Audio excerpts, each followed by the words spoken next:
कि भाई कब जरा मुझ पर भी ध्यान दो ना, क्योंकि इस देश में तो दो वर्ग बना है। एक वर्ग है पसीना वाला और एक वर्ग है पैसा वाला। पसीना वाला भूखा है, पैसा वाला लूटता है। भारत सरकार के मन को धन्यवाद देना चाहता हूं। आप मुझे मत दीजिए, नरेंद्र मोदी जी को दीजिए कि उन्होंने पैसा वाला का पैसा छीना और बिन पसीना वाले तक पैसा पहुंचाया। आज जब वो पैसा वाले का पैसा छीन रहे थे तो कुछ वामपंथी भी कह रहे थे कि क्यों वैसा कर रहे हो। कल में अरुण जेटली जी यहाँ थे और वो फाइनेंस बिल पर वो राज्यसभा का कोई संशोधन था, उस पर मैं पूछ रहा था, तो बड़े बड़े वामपंथी लोग भी, विचारधारा वाले प्रोग्रेसिव लोग भी उनसे ऐसे सवाल पूछ रहे थे। तो मैं अंदर से भगवान से पूछ रहा था, हे भगवान, ये प्रोग्रेसिव हैं कि डिस्ट्रक्टिव हैं? ये गरीब की बात कर रहे हैं कि पूंजीपति की बात कर रहे हैं? आखिर हम उनके लिए भी सोचे, जो अछूते हैं उनके लिए भी सोचे। प्रेमचंद्रन जी, मैं जानता हूं कि आपके मन में उनके लिए, कर्मचारियों के लिए मन में प्रेरणा है, दया है, सहानुभूति है कि सुखी हो। बहुत बहुत धन्यवाद। क्योंकि उसमें भी जिन छोटे कर्मचारी, चतुर्थ वर्गीय कर्मचारी के लिए आप सोचते हैं या तृतीय वर्ग कर्मचारी के लिए, उसमें भी सबसे ज्यादा पिछड़े और दलित समाज के गरीब के बच्चे हैं, इसलिए।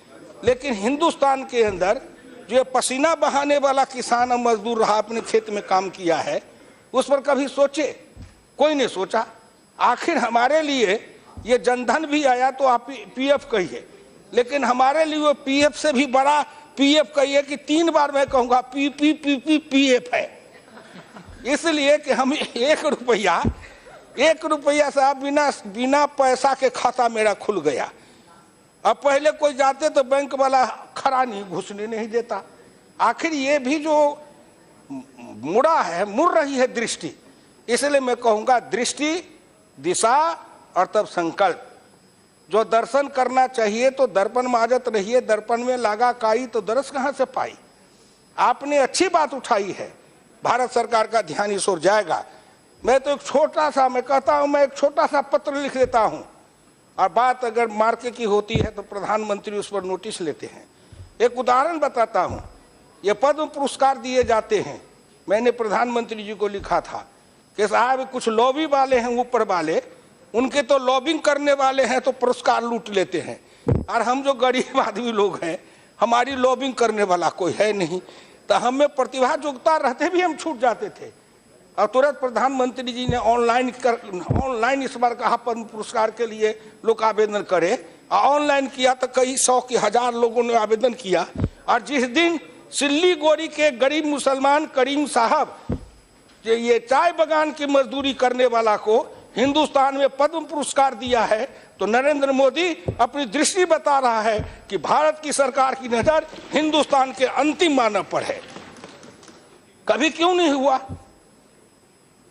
ये सागर में मध्य प्रदेश में एक पुरानी महिला है, यादव डॉक्टर है, विशेषज्ञ है, उनको जब पद्म पुरस्कार के लिए जो उनके पास में जब गया तो कितनी उनको प्रसन्नता हुई होगी। उदाहरण में कह रहा हूं कि मैंने जो कहा कि जो दर्शन करना चाहिए तो दर्पण माजत रहिए। दृष्टि किसकी? तो प्रधानमंत्री जो 1 नंबर की कुर्सी पर है उनकी, और उनकी दृष्टि नीचे है। कि इसलिए नीचे है कि वह बिना पेंशन वाली माँ के पेट से जन्म लेके आया है। वो ईपीएफ वाले माँ के पेट से जन्म नहीं लिया है, वो गरीबनी माँ के पेट से जन्म लिया, इसलिए उस गरीब के बारे में दर्द है। और इन मजदूरों के लिए भी दर्द है, जो बंगारू दत्तात्रेय जी ने कई तरह के कानून बनाए हैं और उसमें संशोधन किया है। मैं ज्यादा लंबा न करूंगा, लेकिन इतना जरूर करूंगा कि प्रेमचंद जी, जब आप बोलिएगा ना प्रेमचंद्रन जी, तो आपका नाम प्रेमचंद्रन है साहब, तो जरा प्रेम से किसान मजदूर की भी गीत कभी गा लिया करो। केवल संगठित मजदूरों के गीत मत गाओ, एक तरफा मत रहिए। कभी कभी अपने गीत में मेरे भी धुन मिला दिया करो। कभी कभी मेरे अपने गीत में मेरे भी गरीबी और मजबूरी के लय और स्वर बना दिया करो, जिससे कि हमको भी लगे कि अब कुछ लोग गाने वाले आए हैं। आपने इनको दिया कर्मचारी पेंशन स्कीम 1995 का विभिन्न अन्य क्षेत्रों तक विस्तार। मैं इसलिए बोलने के लिए खड़ा हुआ हूं कि आपने मांग की है कि अन्य क्षेत्रों तक विस्तार। अन्य क्षेत्र माने जो असंगठित लोग हैं, जिनका कोई कुछ नहीं लेखा जोखा है। मैं तो मांग करूंगा, ये मनरेगा है ना साहब, मनरेगा का पैसा है ना, उस पैसा में मजदूर को मजदूरी में देते हैं ना, तब मनरेगा के पैसा से ही हमको किसान का मजदूर को वो पेंशन में डाल दीजिए। कम से कम कल्याण तो होगा कि बुढ़ापे में भी हमको 2 रोटी मिलेगी और अच्छे से मकान में रह सकेंगे। ये इसलिए मैं उठा हूँ। और मैं अपनी बात को समाप्त करते हुए प्रार्थना करूंगा इस सदन से भी और इस देश के प्रशासनिक अधिकारियों से भी, नीति आयोग वाले से भी, और हिंदुस्तान के गांव गरीब किसान और जो समाज के लोग आज लोकसभा चैनल देख रहे होंगे, पढ़े लिखे बुद्धिजीवियों, मैं उनसे कहूंगा कि मेरी बात को अगर सुनिए तो आप जहां कहीं भी होइए, गांव में हो, अपनी आवाज देते रहो। डॉक्टर लोहिया हमें सिखाया था, हुकुम बहुकुम चंद, खेत में हल चलाते रहो, हाथ रहे हल की मूठ पर, लेकिन तुम्हारी नजर रहे लाल किला पर, क्योंकि वही लाल किला से सब कुछ मिलेगा और तुम्हारा कदम हर दिन बढ़े कि हम लाल किला पर जाएंगे। बाबा साहब अम्बेडकर की मूर्ति है ना, मूर्ति के हाथ में संविधान है, ऐसी उंगली उठाए हुए हैं संसद के तरफ। मैं एक बार अपने 3-4 साथी एमएलए के साथ आया था जनवाणी दिवस में, जिसमें पटेल चौक पर राजनारायण जी की टांगें तोड़ दी, आजाद फर्नांडिस को समूचे हड्डी चूर कर दिया था, जो आज भी उस भुक्तभोगी लाचार अवस्था में भोग रहा है।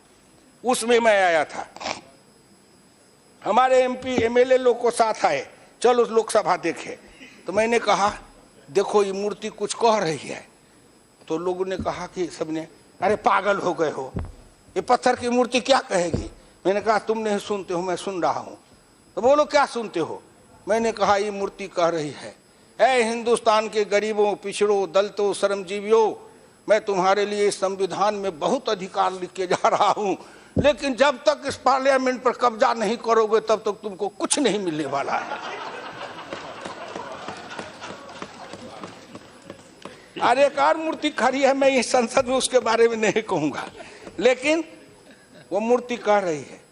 संजोग से जब भारत के संसद माने वो 1 नंबर की कुर्सी है, जगह वो तो 1 नंबर की कुर्सी जिस पर नरेंद्र मोदी आके बैठे हैं, तो किताब में जो लिखा हुआ था पिटारा, वो भानुमति का पिटारा बन के बंद था, अब पन्ना पन्ना खुल रहा है। और उसके अनुसार जो ही मिले मुझे तो चाहिए बहुत, लेकिन भारत के साधन को, संपत्ति को ध्यान में रखते हुए, जो पहले गाड़ी चलती थी इंजन ट्रेन में, वो ट्रेन में इंजन कैसे चलता था, गांव का कच्चा माल लाया, शहर में पहुंचाया, शहर का पक्का माल ले गया, सरसों पैदा किए हम, जय गया कानपुर, पहलवान छाप, हाथी छाप, गणेश छाप, टीन में तेल पेरा करके बंद होकर के गया और उसका नफा खाया वो। अब उसको भी बदला जा रहा है। ये सब समग्रता में कभी चिंतन करने का काम करिए। समग्रता माने क्या, समग्रता में चिंतन करिए कि किसको मिल रहा है, कहां जा रहा है।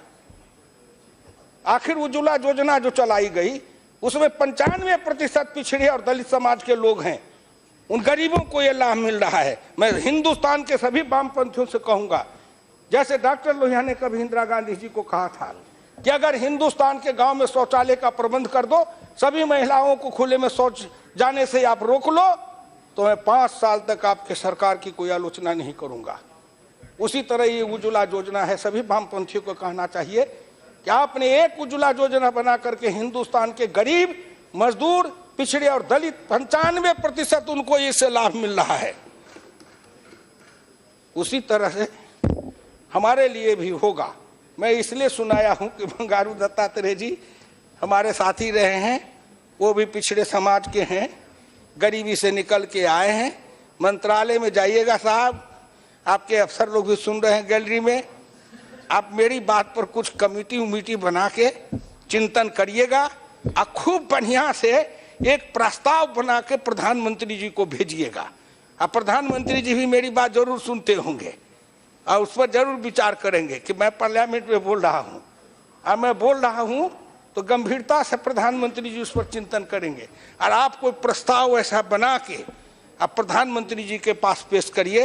मुझे विश्वास है कि आप मेरी भावना के अनुकूल अपनी बुद्धिमत्ता, योग्यता, क्षमता से अगर कोई प्रस्ताव बना करके प्रस्तुत करेंगे तो प्रधानमंत्री जरूर उसको मंजूर करेंगे। अरे लाख लाख लाख लाख लाख लाख ट्रेन के डब्बा में, ट्रक में लूट लूट करके लोग पैसा खा गया। साहब, इस देश ने देखा और इस देश ने भोगा। अगर एक आध ट्रक रुपया गांव गरीब किसान के पेंशन में चला जाएगा तो जाने दीजिए ना, कई ट्रक तो ही बड़े लोग लूट के खा गए, एक आध ट्रक हमारे पेट में भी जाने दीजिए। थोड़ा थोड़ा प्रसाद दे दीजिए। आज तो नवरात्रा चल रहा है, दुर्गा माता का थोड़ा थोड़ा प्रसाद हमारे घर में भी पहुंचा दीजिए खजाना का, जिससे हमारे बच्चे भी आपका नाम लेंगे और जय जयकार जिंदाबाद करेंगे। कर रहे हैं, लेकिन और थोड़ा मजबूती से करेंगे तो आकाश तक हमारी आवाज गूंजेगी। धन्यवाद।